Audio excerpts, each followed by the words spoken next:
Hello YouTube, and welcome back to Cover the Credits.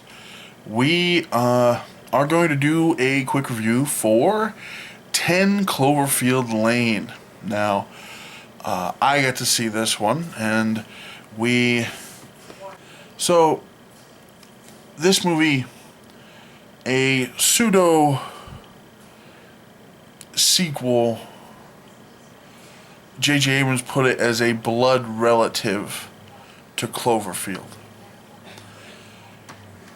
Really, you can get the semblance that it's in the same world, but realistically, there is no direct connection between the two movies.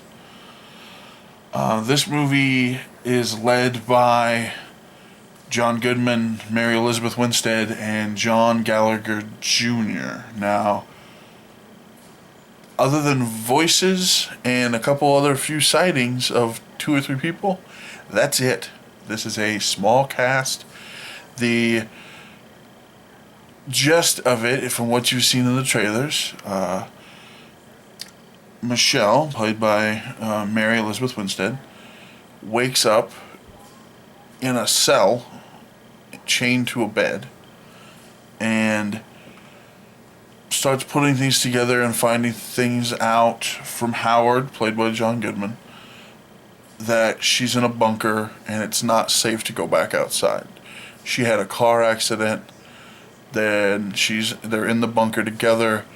Emmett, John Gallagher, is also in the bunker with them, and they are probably the only people left alive on Earth. At least in their area, probably farther. You learn a little bit more about Emmett and about Howard as things go on, and it's an interesting story because it's it's that idea is you don't know what to believe, who to believe, and once you find out a few things that are true for sure, it then throws a wrench in some other parts of the story, and you start to get very convoluted again. And to me, this is one of the better things I've seen John Goodman do, and I like him in most movies he's in. That he plays this creepy conspiracy theorist, ex-naval officer, to such a level that you're very creeped out watching and listening because you don't know what's going to come next. And I liked that very, very much. And you didn't know what you could believe that he said and what you couldn't believe. There was a lot of... He doesn't contradict himself, but when they're starting to find things out, them being Michelle and Emmett, start to find things out throughout the story, it's whether or not everything is as he says. This is a slow burn of a movie. It's not like action-packed. It doesn't fly. It's a very methodical, drawn-out story, and it's done very, very well.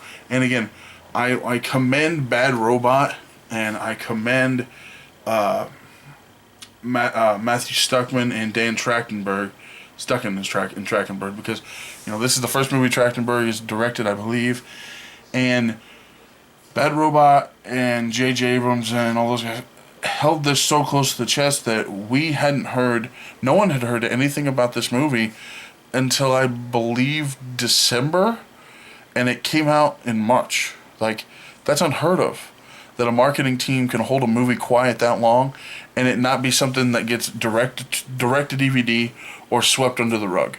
And for this to be as good as it is and having as good as reviews and as good as word of mouth as it is, and for it to be marketed in 3 or 4 months, never happens. It just doesn't. That's just not how it works right now. So I commend them for that. I'm giving this movie a 7 out of 10. Now, I say 7, but I didn't really. I didn't care for the original Cloverfield that much. Now, that's not to say this isn't a good movie. 7 out of 10 is still above mid range. That's our average score. It's probably a 7 or an 8.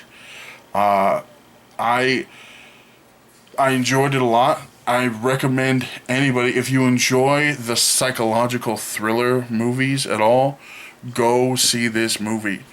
It is mind bending, and it is sci-fi, and it is like just twists and turns, and then they start to circle together and things aren't what they seem, or are they?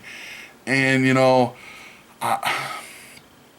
it's a lot of who is this person, is this person who they say they are. And I don't want to spoil anything. I'm not going to talk about how anything ends.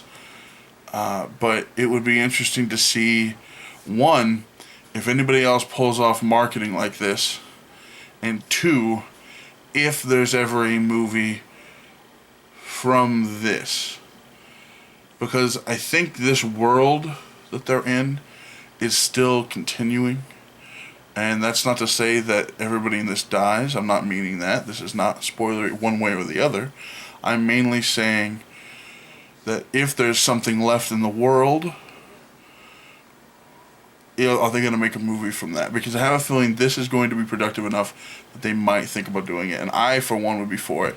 It's a interesting world, and even though I didn't really care for the first one, it wasn't bad. It was an interesting movie.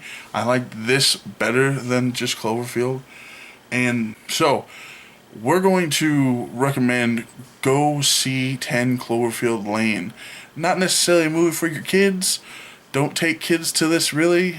But go see this movie. If you like the psychological thriller, this is a perfect movie for you. And I would recommend it in a heartbeat.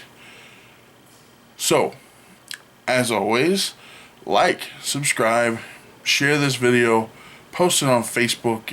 We post all of our videos. I post all of our videos on our Facebook page. You can find us at facebook.com/covertocredits. And by all means, share any of our content. If you have friends that are interested in the same thing, share it to them. Post it wherever. We appreciate all the views we can get. And as always, thank you for staying until after the credits.